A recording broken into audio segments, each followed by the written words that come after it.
Bayan Records. Lumipas ang mga araw na sa'king wala ka na. Puro lungkot at bigati ang aking nadarama. Sa tuwing ika'y nakikita ko nung may ibang kasama, at magkahawak ang kamay naglalakad sa kalsada. Yung uyog ko at palihim ko na lang tinititigan, habang papalayo sila at nagkukulitan. Ako'y lilisang sinugatan ng sakit, di na mapigilan. Puro hirap at pasakit na ang aking naranasan. Paano ko malulunasan ng sakit na iyong iniwan, at parang dahan-dahan mo na rin kinikitilan na buhay ko sa'yo lang naging ganito.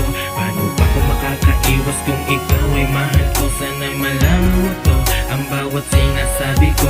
Dahilan tulad ko ay umiibig pa pala sa'yo.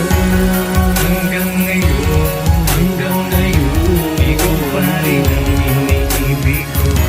Hinahanap-hanap ka sa tuwing ako'y nag-iisa, dahil mahal na mahal pa rin kita. Hanggang ngayon, ikaw pa rin ang iniibig ko. Hinahanap-hanap ka sa tuwing ako'y nag-iisa, dahil hanggang ngayon mahal pa kita. Hanggang ngayon ay naaalala ka, ewan ko pa kung bakit ganito ang nadarama. Nagsimula nang ako'y iniwan mo, hanggang ngayon ako ay gulong-guloy. Naalala ang mga lumipas, kahit ikaw ay patuloy na umiiwas. Wala na bang pag-asa na ako'y muli mong mahalin, dahil ikaw ay mahal pa rin. Sana'y malaman mo na tanging ikaw, kaya't hanggang ngayon hindi ako bumibitaw sa'yo. Ang kalimutan kaya ng kahit kailan ay hindi ko magagawa. Kung pwede lang ibalik ang nakaraan, ay mamahalin kita at hindi na muli pang sasaktan. Sana'y mapatawad mo pa ako, dahil sa marami pagkakamali na nagawa ko sa'yo. Hanggang ngayon, ikaw pa rin ang iniibig ko. Hinahanap-hanap ka sa tuwing ako'y nag-iisa, dahil mahal na mahal pa rin kita. Hanggang ngayon, ikaw pa rin ang iniibig ko.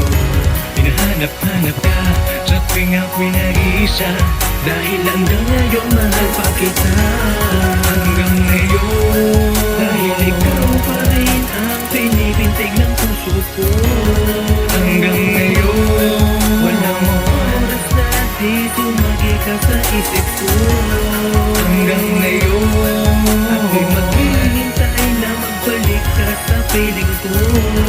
Hanggang ngayon, ay pumasok pang mahalin mo muli ako. Hanggang ngayon, ikaw pa rin ang iniibig ko. Hinahanap-hanap ka sa tuwing ako'y nag-iisa, dahil hanggang ngayon mahal pa kita.